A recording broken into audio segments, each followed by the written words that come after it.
Eu tô com a tela preta, não sei o que está acontecendo, mas enfim. Ok, tá gravando. Bom, vamos iniciar aqui o nosso bate-papo de psicoterapia infanto-juvenil. Vocês lembram que na última aula a gente conversou sobre como podemos conceber psicoterapia, como podemos definir essa técnica. Falamos um pouquinho de suas origens, falamos um pouquinho da sua evolução, falamos um pouquinho da psicoterapia enquanto prática do psicólogo, como uma prática fundamentada teoricamente, baseada na ciência, que é a psicologia. Fizemos um bate-papo sobre isso e a gente falou sobre a multifatoriedade dos transtornos, da psicopatologia, das psicopatologias presentes em crianças e adolescentes, bem como de fatores de risco e proteção que podem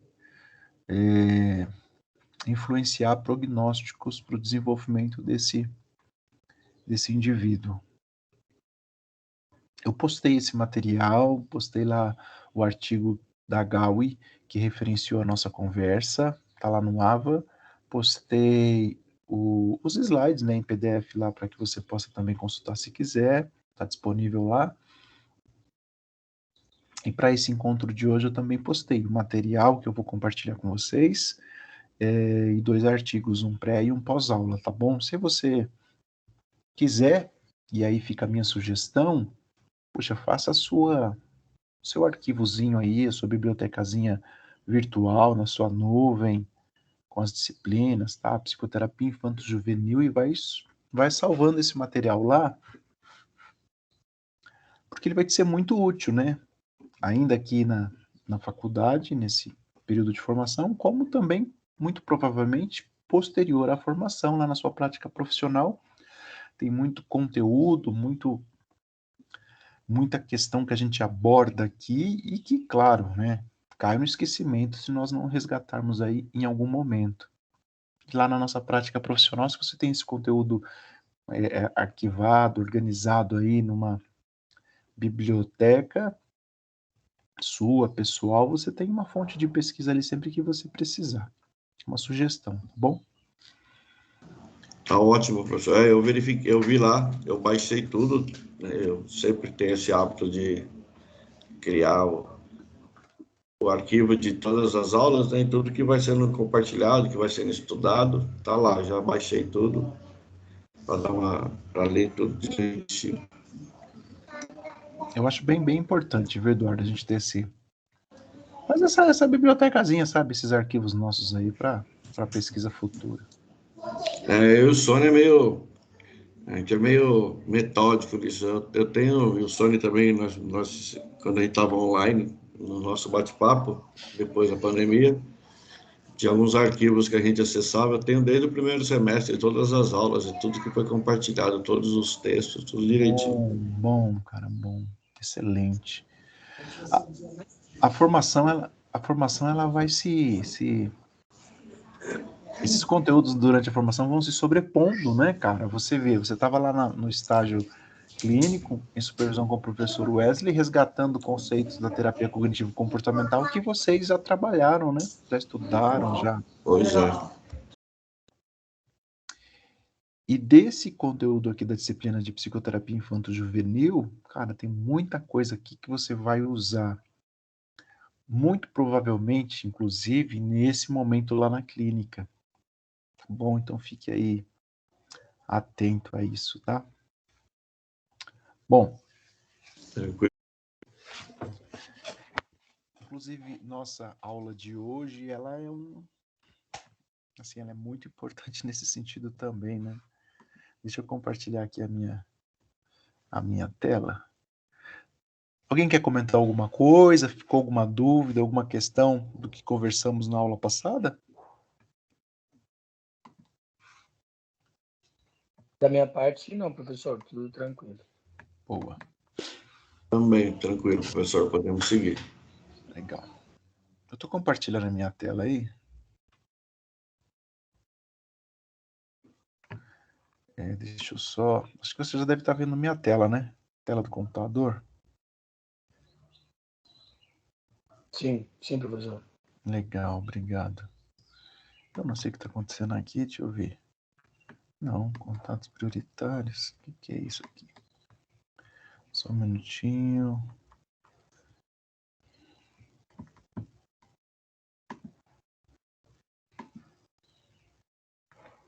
É isso aí. Ok. Eu vou compartilhar aqui. Abrir esse PowerPoint para a gente bater um bate-papo aqui. Você já vai visualizar por aí.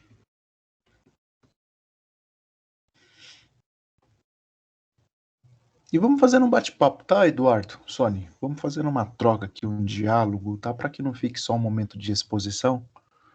Porque o objetivo não é esse, né? O objetivo é a gente ir dialogando. Então você fica à vontade para me interromper, para a gente ir fazendo esse diálogo aí ao longo da apresentação, tá?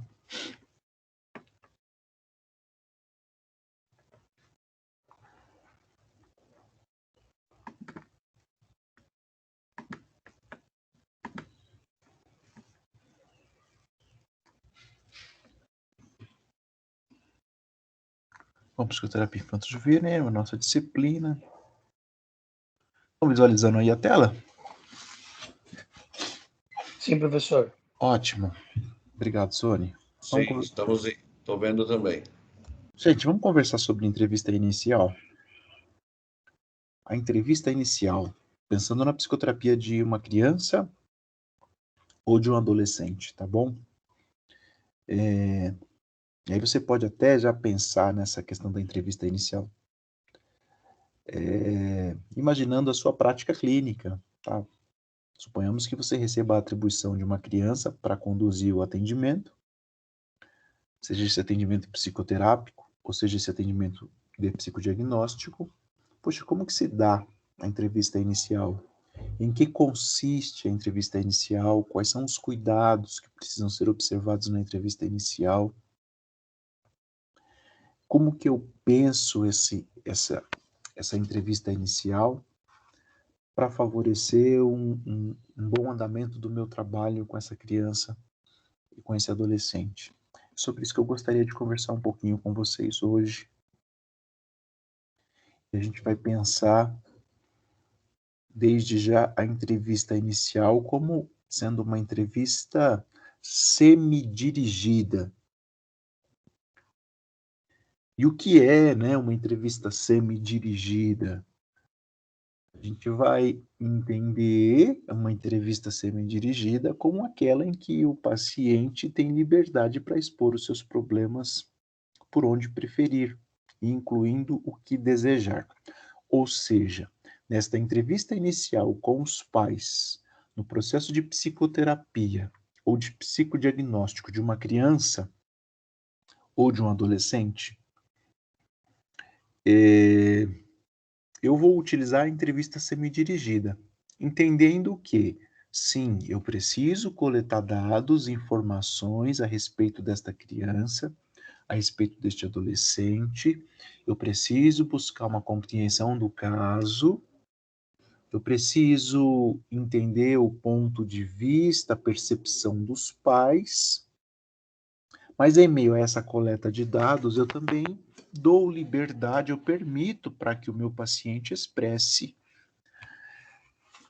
as suas dores, as suas angústias, ou aqui no caso, né, que os pais expressem as suas dores, as suas angústias, sem que a gente fique preso a um roteiro de perguntas, sem que a gente fique ali amarrado a um roteiro de perguntas, sem permitir essa liberdade para que o nosso paciente e ou os pais do nosso paciente falem o que pensam, falem o que sentem ali a respeito da necessidade daquele serviço, daquele atendimento. Então, uma entrevista semi-dirigida é uma entrevista que tem sim um roteiro de perguntas, mas com essa liberdade para que a pessoa exponha e inclua o que ela entender necessário naquele atendimento.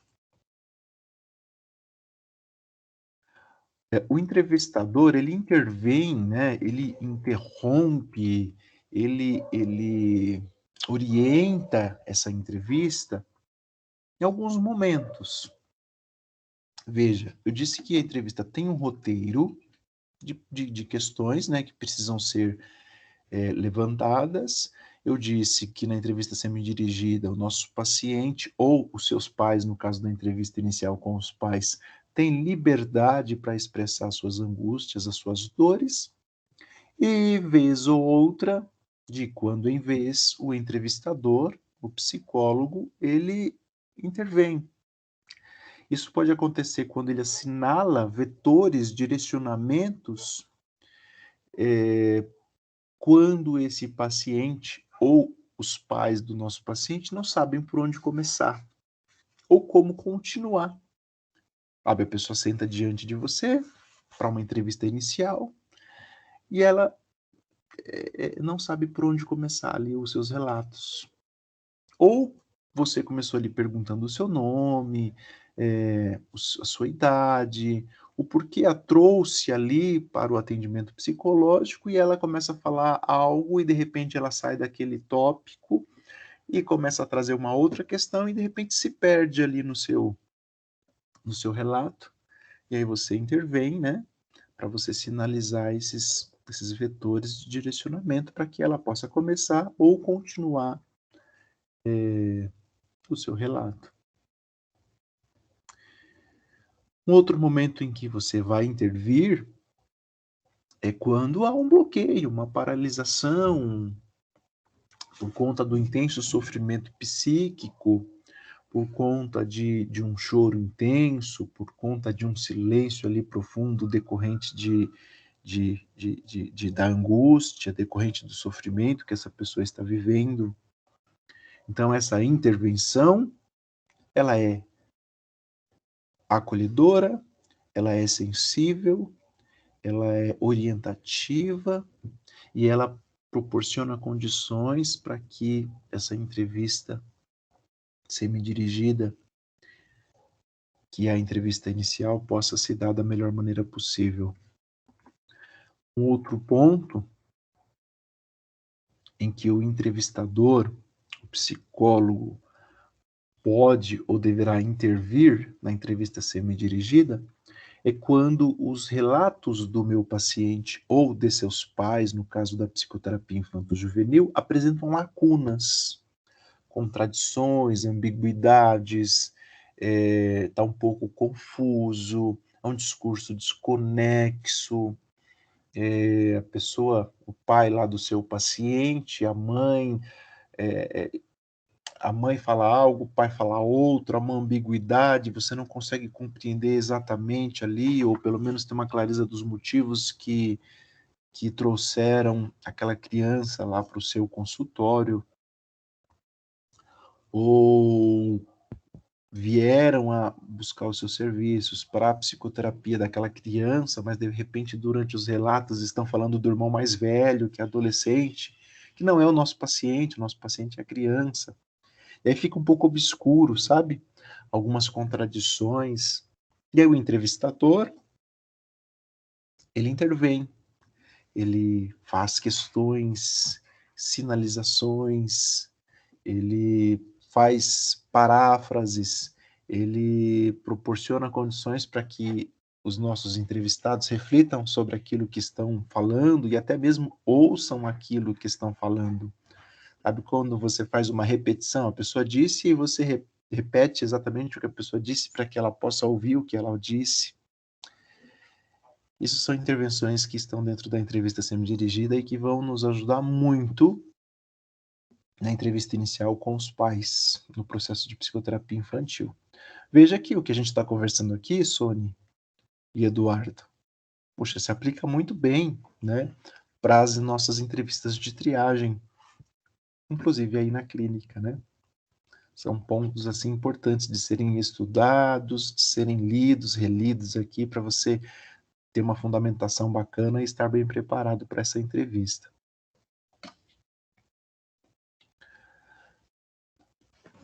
Com certeza vai ajudar bastante, né, professor, tendo esse direcionamento aí ajuda mesmo. Vai sim, cara. Bastante, viu? Às vezes a gente está preso lá, né? A coleta de dados, sabe? Em uma entrevista psicológica não é uma simples coleta de dados. Não é. O psicólogo ele está atento ali a várias questões envolvidas, né? Nesta entrevista e precisa estar. Até porque a nossa prática, o nosso serviço, ele se presta a tentar entender além daquilo que está sendo dito, compreender além daquilo que está sendo verbalizado.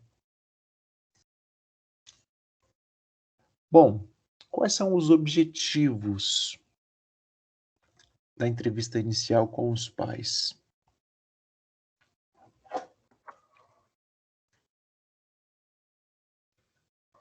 Bom, um primeiro objetivo, eu até destaquei aí, é perceber a primeira impressão que nos desperta o nosso paciente, se a entrevista inicial for com ele, ou os seus pais, no caso da psicoterapia infantil.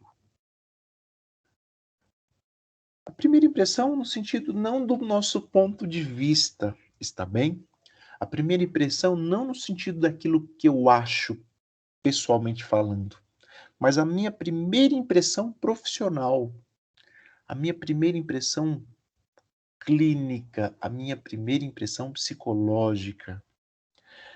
Quais são os aspectos da linguagem corporal, como essa pessoa se veste, o que suas roupas dizem a respeito de si, os seus gestos, a sua maneira de ficar quieto, de se mexer, de sentar, de olhar para mim. Ela mantém contato visual, ela não mantém contato visual, ela fica olhando para baixo, para cima, ela fica se balançando para um lado, para outro, fica ali balançando a perna, os braços, como que é isso, braço cruzado, fechado, perna cruzada.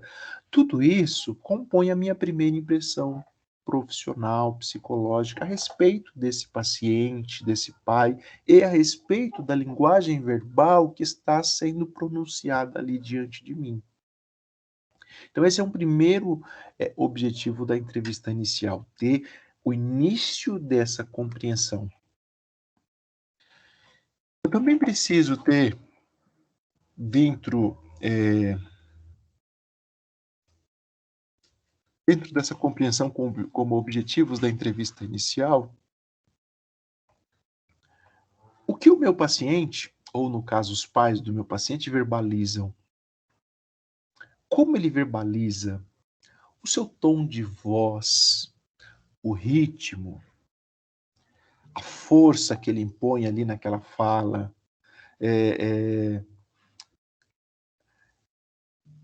quando falamos sobre as queixas, sobre os motivos ali daquela consulta psicológica, há um processo de anulação, de negação ou de supervalorização ali da queixa ou de defesa a respeito do porquê está ali. A psicóloga, o psicólogo está analisando tudo isso, está considerando não só o que é verbalizado, mas como isso é verbalizado. Bom, um outro objetivo é estabelecer o grau de coerência ou discrepância entre tudo que está sendo verbalizado e o que está sendo dito de forma não verbal, né? O que está sendo verbalizado e o que está sendo dito de forma não verbal. Por quê? Porque muitas vezes os pais falam algo com a boca, verbalizam algo, mas eles verbalizam algo diferente, discrepante de forma não verbal. Pode ser que haja uma coerência entre o que é dito de forma verbal e o que é dito de forma não verbal, pode ser que haja uma discrepância. Esse é um objetivo da entrevista inicial. Um outro objetivo, gente, é estabelecer um bom rapport. Aí me perdoem a pronúncia, tá bom? Se alguém puder me ajudar. O rapporteur, né? Rapporteur do francês. Será que seria assim? Rapporteur? Mas, enfim, é um termo, né? Uma palavra de origem francesa que significa trazer de volta ou criar uma relação, um vínculo, uma aliança terapêutica. Criar um clima favorável, um clima que favoreça essa relação humana e que favoreça um bom serviço, que favoreça a boa prestação de um serviço psicológico. É uma palavra que a gente já deve ter, vocês já devem ter ouvido falar muitas vezes, ouvimos falar muitas vezes, e muitas vezes lá no atendimento a gente se esquece da importância desse clima favorável, dessa relação favorável. Tá bom? Não se esqueça que esse também é um objetivo da entrevista inicial. Outro objetivo é captar com o paciente, no caso de uma entrevista inicial de um adulto, ou com os pais do nosso paciente, no nosso caso aqui mais específico, sobre a psicoterapia infanto-juvenil, o que eles nos transferem, né? Transferência no sentido psicanalítico mesmo. A nossa conversa aqui está sendo embasada no livro O Processo Psicodiagnóstico e as Técnicas Projetivas, da Maria Luísa Siqueira Ocampo, e você vai ver muitos termos aí psicanalíticos, né? Mas é importante a gente tentar compreender como que, né? O que esses pais, eles transferem a nós, psicólogos? Que tipo de vínculo, que tipo de expectativa esses pais, eles têm de nós, psicólogos? O que eles estão esperando desse atendimento? O que eles estão procurando em você para o seu filho?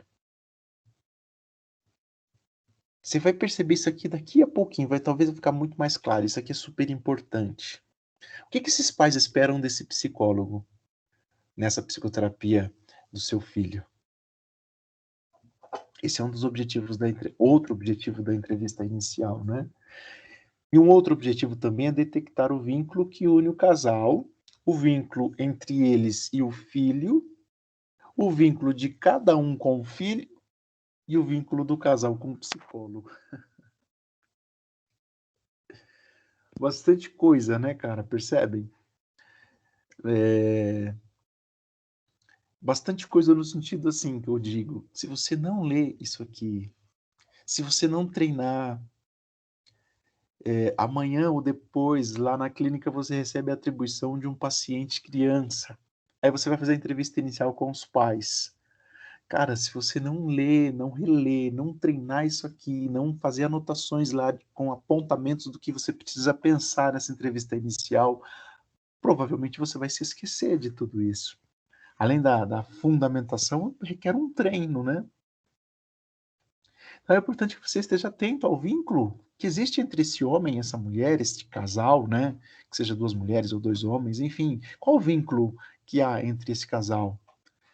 Qual o vínculo que há entre esse casal e esse filho, entre a mãe e o filho, entre o pai e o filho, e entre esse casal e você, psicólogo? O que eles estão te propondo? Perceber se esse vínculo não tenta te induzir a alguma percepção negativa a respeito do filho, que não está lá nessa entrevista inicial. Faz sentido aí para vocês? Os pais vêm, trazem um relato, contam a respeito do seu paciente, que é a criança ou o adolescente, e qual tipo de vínculo ele está te propondo? A criança não está lá. Você está ouvindo relatos a partir dos pais.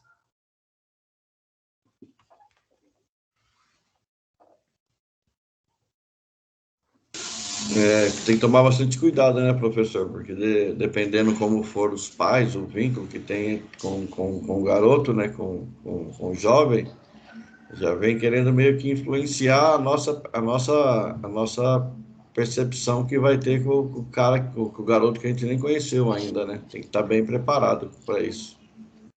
Exatamente, Eduardo. Muitas vezes o pai e a mãe, ou um ou outro, ou os dois, eles tentam estabelecer um vínculo com você, induzindo você, psicólogo, a tentar uma mudança de comportamento naquela criança que nem diz respeito ou nem é o objetivo de um processo psicoterapêutico.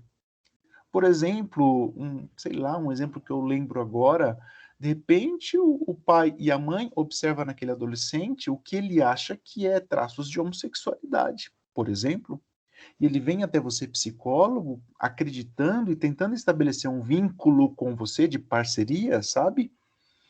Puxa, vamos mudar meu filho, vamos deixar meu filho mais homenzinho, vamos deixar meu filho. Puxa, o psicólogo vai me ajudar a sarar meu filho antes que seja tarde demais. Estou pensando aqui nesse exemplo, tá? E ele traz isso para você na entrevista inicial.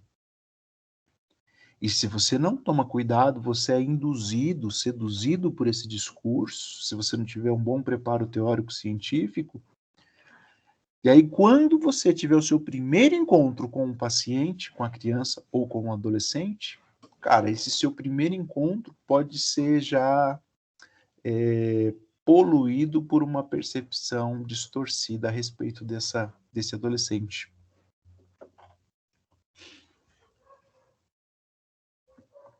Pois é verdade mesmo. Tem que ficar bem atento. Bom, ainda sobre os objetivos da entrevista inicial, avaliar a capacidade dos pais de elaboração da situação diagnóstica atual e potencial. Como esses pais entendem a situação atual dessa criança e desse adolescente.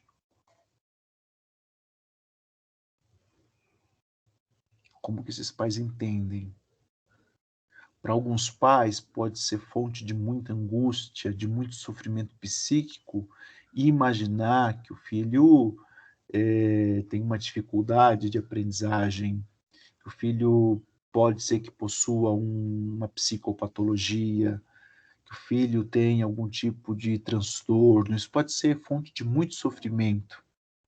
E é importante que na entrevista inicial você avalie essa capacidade que os pais possuem de elaborar essa situação, não só atual, como com relação às possibilidades no caminho dessa trajetória da psicoterapia infanto-juvenil.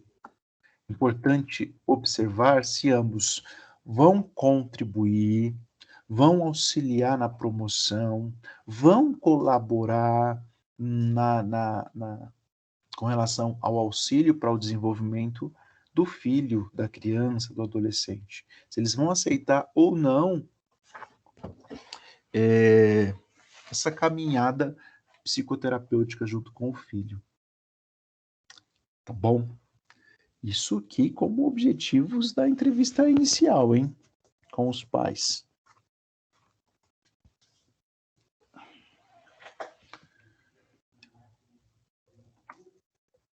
Tudo bem, gente? Perguntas aí sobre objetivos?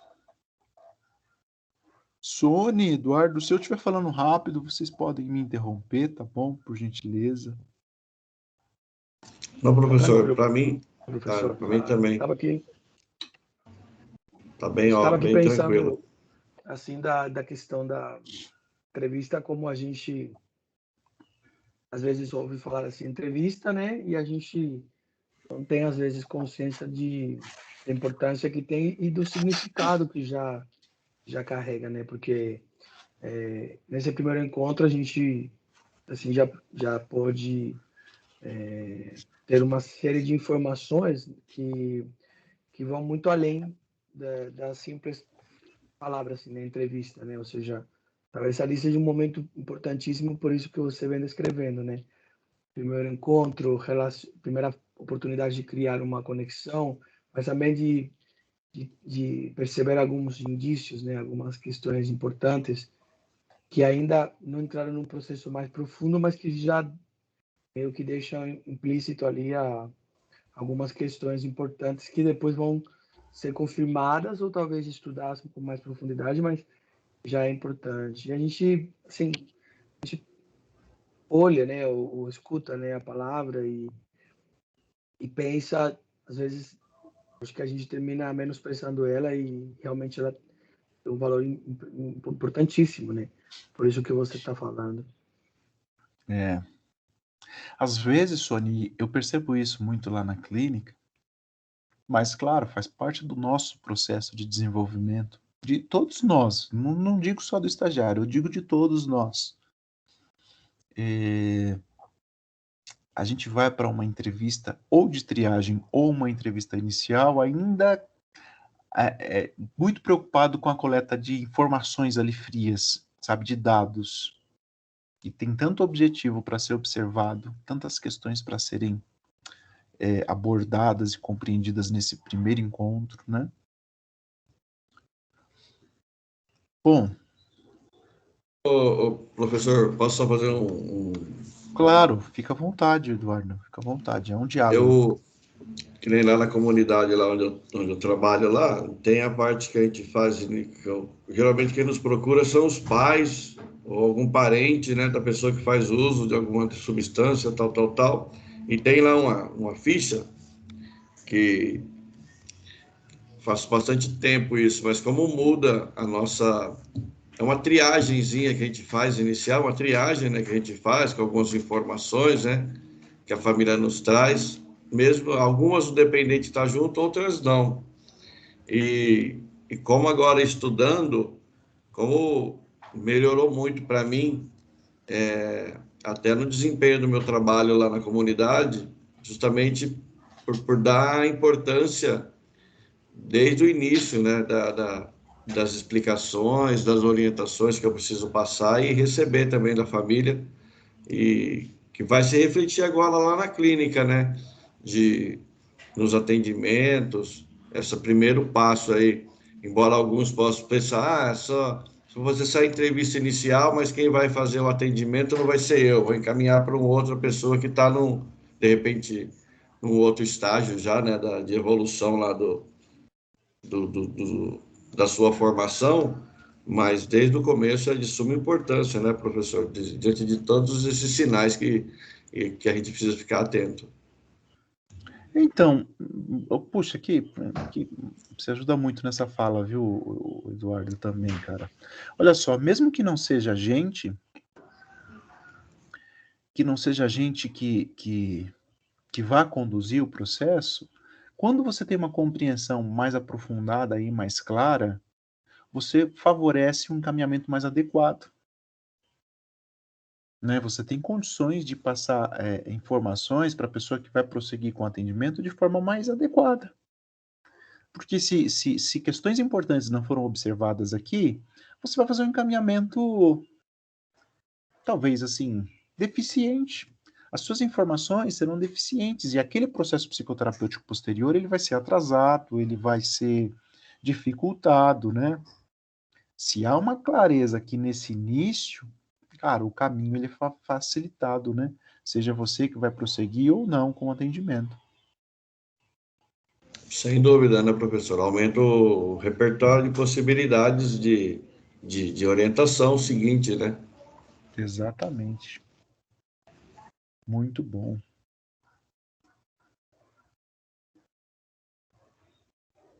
Muito bom. E os pais? Vamos lá pensar aqui nos pais, né? Uma questão que eu quero trazer para vocês aqui é que é imprescindível, dentro do possível, a presença de ambos. Poxa, eu vou atender uma criança. Quem vem para a entrevista inicial? Os dois, o pai e a mãe. Poxa, mas se só puder vir um? Ok, só vai vir quem pode, né? Mas assim, dentro do possível, a gente convida os dois. A gente traz os dois para o atendimento. Ah, mas o pai trabalha, o pai não pode vir. Tudo bem, venha só a mãe. Na primeira oportunidade, eu gostaria também de conversar com o pai.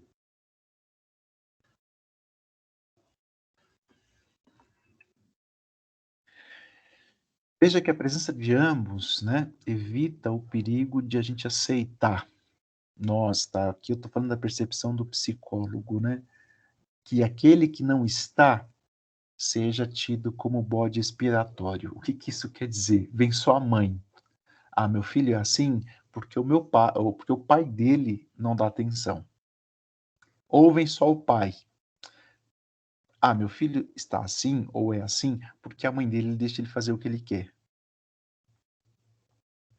E aí esse cônjuge ausente nessa entrevista inicial, ele passa a ser o depositário de todo o mal que está sendo ali relatado. E aquele que está presente, ele passa, ou ele incorpora, ou ele vai tentar transmitir o papel de bonzinho, né? Não, olha, tudo que está acontecendo aqui é culpa dele, né? Eu aviso, eu converso com ele, né? Mas não tem jeito, ele trabalha muito, ele nunca está em casa, por isso que meu filho está com esses problemas. Então, por isso que é importante, gente, a presença de ambos, tá bom? Como eu disse, se não for possível, tudo bem, mas dentro do possível, a presença de ambos ela é muito importante.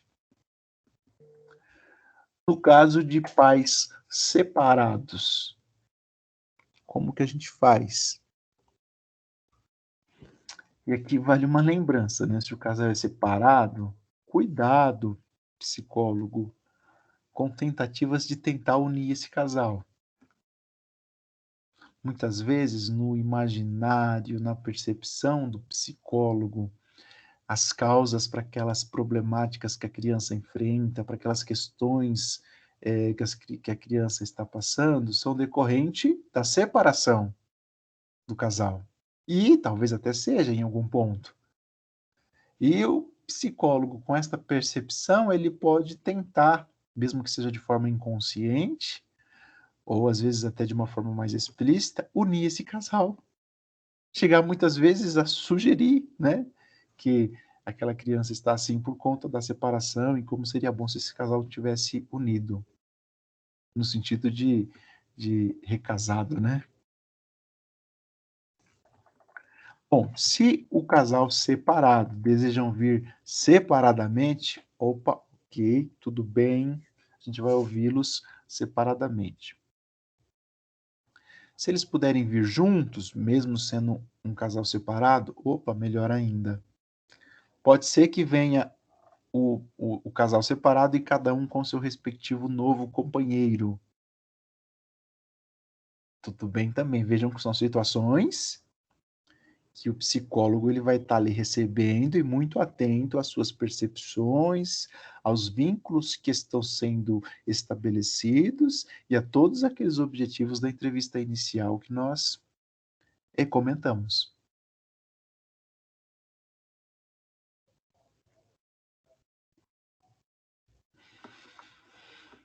Outra possibilidade, né, são os filhos adotivos.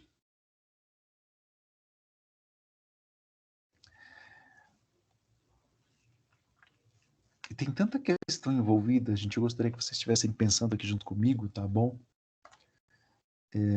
Na presença dos pais, nesse vínculo que é proposto, no caso dos pais separados ou no caso de filhos adotivos. Esses pais de filhos adotivos, além de todas essas questões discutidas, é importante a gente observar e investigar os conteúdos de cada um com relação à adoção. Por quê? Porque essa adoção ela pode ter se dado por vários motivos, ou por várias questões, e essas questões muitas vezes pode tratar-se de uma dificuldade emocional do pai ou da mãe que adotou. Muitas vezes porque há uma frustração, porque houve uma perda, porque houve uma desesperança, porque há uma crença disfuncional. E aí o único, ou pelo menos esse é o único caminho que eles percebem naquele momento, a adoção. Então, esse é um ponto importante, um ponto de urgência, que tão logo você saiba que aquela criança é uma criança adotiva ou adotada, que você tente compreender, elaborar, investigar um pouco mais a fundo as relações do pai com a adoção, as relações da mãe com a adoção, tá bom?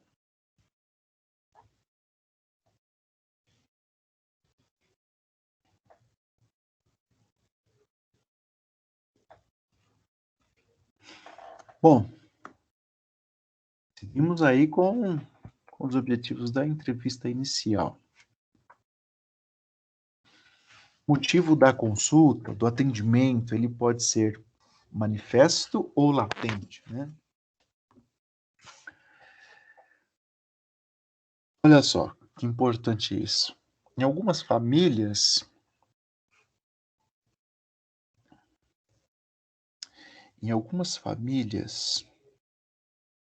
a criança ou o adolescente é trazido como sendo, entre aspas, o doente para o atendimento psicológico, mas ele é o mais saudável da história. Muitas vezes essa fonte de adoecimento, entre aspas, eu vou dizer assim, está na dinâmica de funcionamento familiar, está no modo como as relações acontecem dentro dessa casa, está em questões próprias da mãe, em questões do pai. Mas esse que é trazido é o que é tido como doente, é o que é tido como problemático. Então, o motivo da consulta, o motivo do atendimento, ele fica latente. Ele fica meio que escondido ali, fica oculto. E o nosso papel é, né, investigar, entender, tentar compreender isso. E aí, senhoras, minto, né? Senhores, que nós só estamos em três psicólogos, né? Sônia, Eduardo e eu. A Bárbara não está. E aí, senhores psicólogos, percebam, o pai, a mãe ou ambos vão te contar uma história, cara, sabe, uma história cabeluda, como dizem, né, a respeito do filho. E você vai tentar se esforçar. Isso, tradicionalmente, a psicologia já faz isso, e é muito importante que a gente tome cuidado com relação a isso. Diante daquela história cabeluda sobre o filho, a gente vai tentar se esforçar para já tentar identificar um transtorno, para já tentar trazer um rótulo, para já tentar entender por que, que esse garoto é problemático, por que, que esse garoto não aprende, por que, que esse garoto é assim. Sabe, a história que nos é relatada, ela é tão sinistra, tão terrível, eu diria assim, que a gente fica, caramba, o que será que esse garoto tem? Puxa, eu preciso entender qual que é o transtorno que ele tem. E aí todos aqueles objetivos que a gente está mencionando até aqui, eles vão ficando de lado, eles vão sendo esquecidos, porque a gente é seduzido ou induzido pelos relatos daquele pai, daquela mãe ou de ambos que está diante de nós. E o conteúdo, ele fica ali oculto em meio a todas essas questões.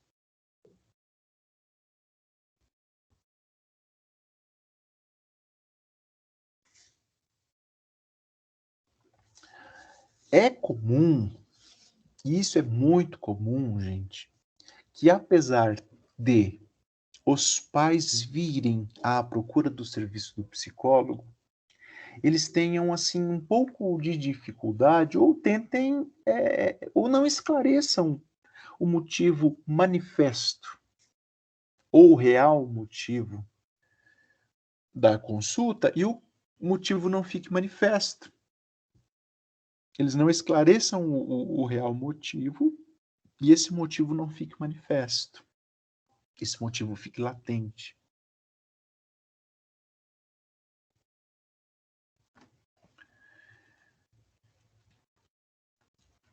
E é muito importante que você fique bem atento a essas questões, pois você vai estar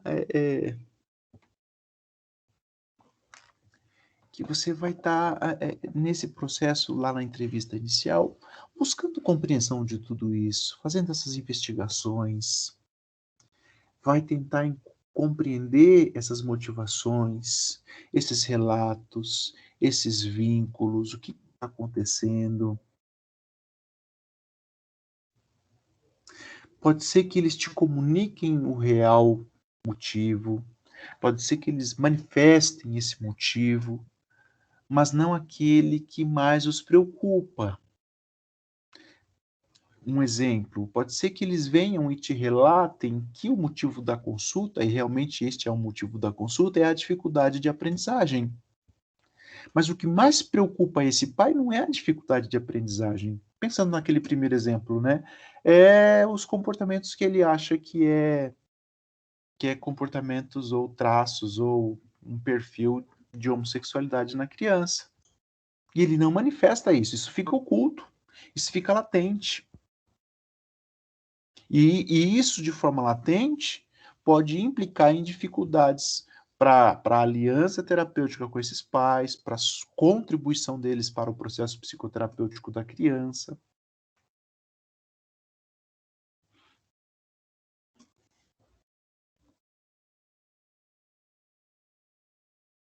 É útil averiguar, desde o início, qual a concepção de saúde e doença que os pais têm.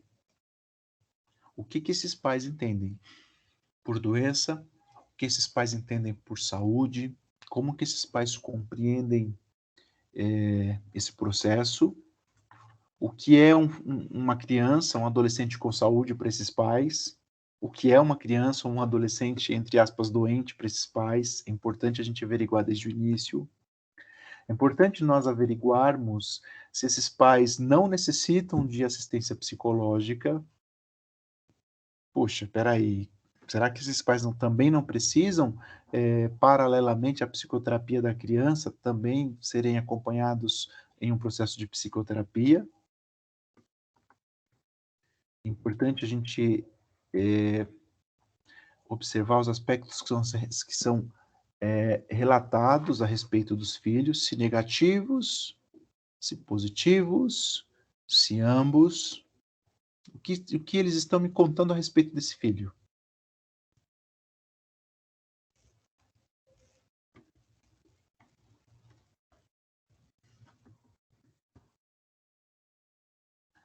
Assim como há casos, gente, de pais que vão supervalorizar as qualidades do filho, vão idealizá-lo, há casos opostos, daqueles que não conseguem observar ou resgatar nada de positivo no filho, e vão tratar essa criança, vão tratar esse adolescente como uma caixa de resíduos de todo o mal da família, de todas as questões problemáticas daquela família. Aquela criança, aquele adolescente é o receptáculo lá de tudo que não presta na família.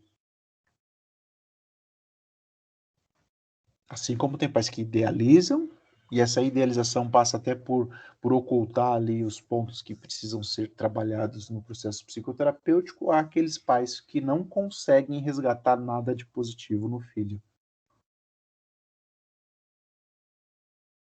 Se esses pais, tanto um grupo, né, os que idealizam, como os que não resgatam nada de positivo, se esses pais não forem assistidos num processo psicoterapêutico,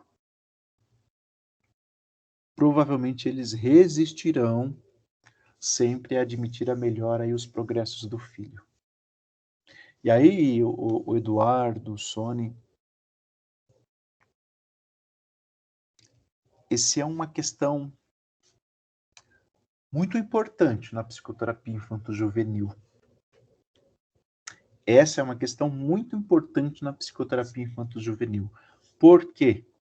Porque todas essas questões que nós estamos conversando aqui hoje, elas vêm para a entrevista inicial. Só que você, quando tem uma compreensão de que esses pais necessitam de assistência terapêutica, eles e eles não entendem isso, ou nós não conseguimos proporcionar condições de entendimento para isso, é comum a desistência do atendimento da criança. Eles interrompem a psicoterapia da criança, e aí às vezes vão procurar um outro psicólogo, né? Aí vão sair de um, vai para outro, vão para outro, vão para outro, vão para outro. Ou simplesmente vão fazer as afirmações ali com base na percepção deles, né?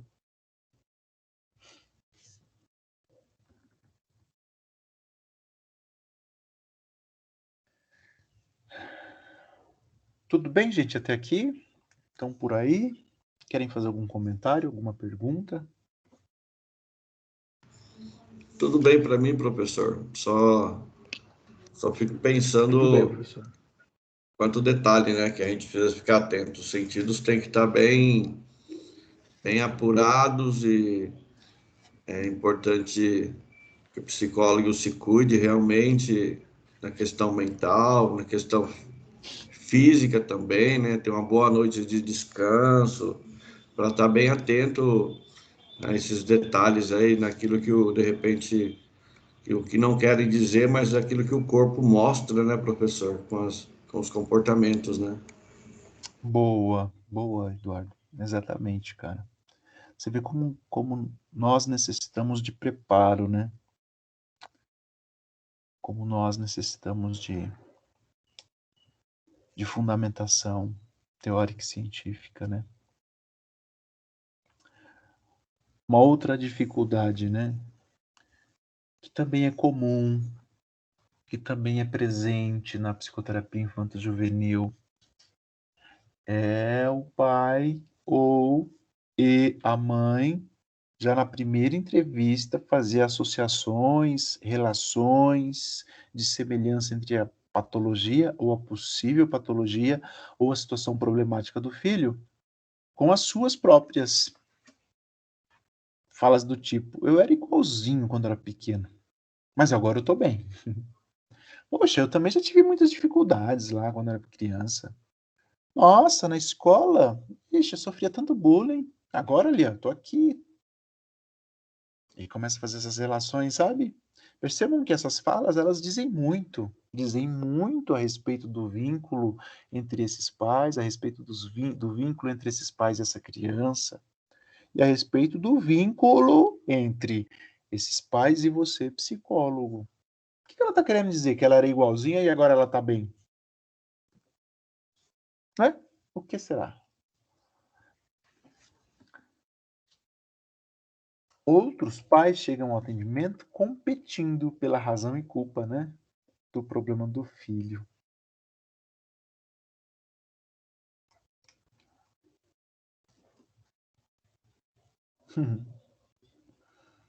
É uma competição mesmo, gente. Vocês vão perceber isso. Eu espero muito que vocês que estão estudando psicoterapia infanto-juvenil, não sei como que vai ser aí os próximos dias lá na clínica, mas que vocês possam ter essa experiência lá, prática, né? Os pais entram num processo de competição entre a razão, a culpa, né, pelo problema do filho. Não, você é culpado. Não, você que é culpado. Não, a razão por esse problema aqui é isso. O motivo é esse. E esse é porque você se comporta assim, porque você se comporta assim. E fica uma competição, cara, entre mãe e pai. E pode ser que nós, né, que o psicólogo entre nesse jogo. E aí a gente já começa ali e tal, ser induzido e seduzido, e puxa, quem será que é o culpado? Será que essa criança está assim por conta do pai?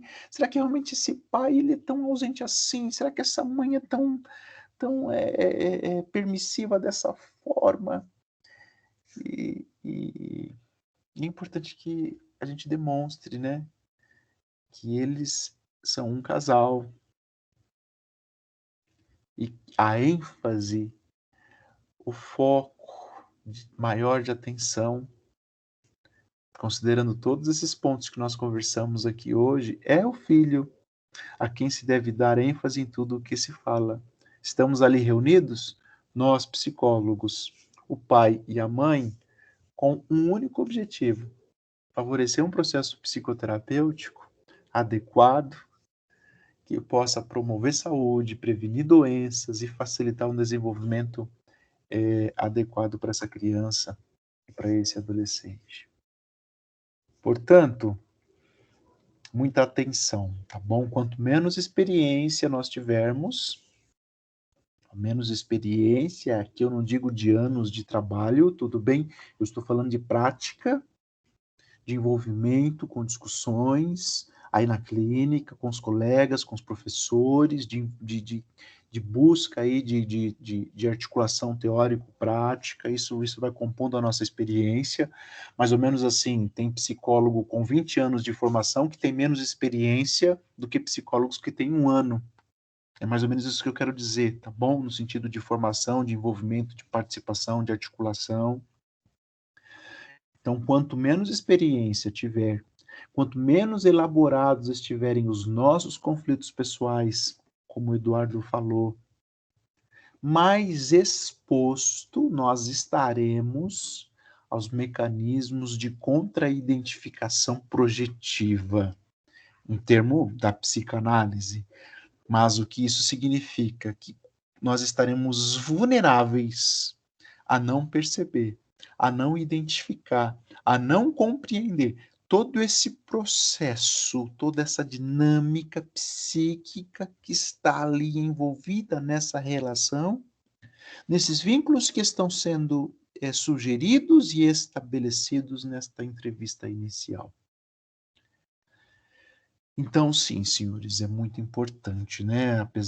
E eu falo isso com muita frequência, apesar de que muitos colegas não compreendam aí a importância da psicologia enquanto ciência e profissão, é importante sim que a gente sempre resgate que necessitamos de cuidado com a nossa saúde mental, necessitamos de fundamentação teórica, de base científica para a nossa prática, porque somente assim poderemos oferecer serviço de qualidade, oferecer serviço que possa promover saúde e desenvolvimento dessas crianças e desses adolescentes. Aqui a nossa referência. Esse é um livro de 1990. Veja que ele já é um livro assim antigo, mas ainda é muito atual, muito bom, que é da Ocampo, Arzeno e Piccolo. Tá bom? Não sugiro, né? Não sei exatamente em qual edição ele está agora, então não sugiro a compra, tá bom? Mas se você quiser dar uma olhadinha em trechos, você encontra, né? Você encontra autores citando a Ocampo e Arzeno e a Piccolo, tá bom? Bem bacana se você puder ler alguma coisa. Eu já compartilhei um material lá também no AVA para que você possa aprofundar o seu entendimento e os seus estudos a respeito da entrevista inicial.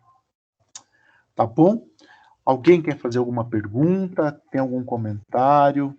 Fique à vontade, por gentileza.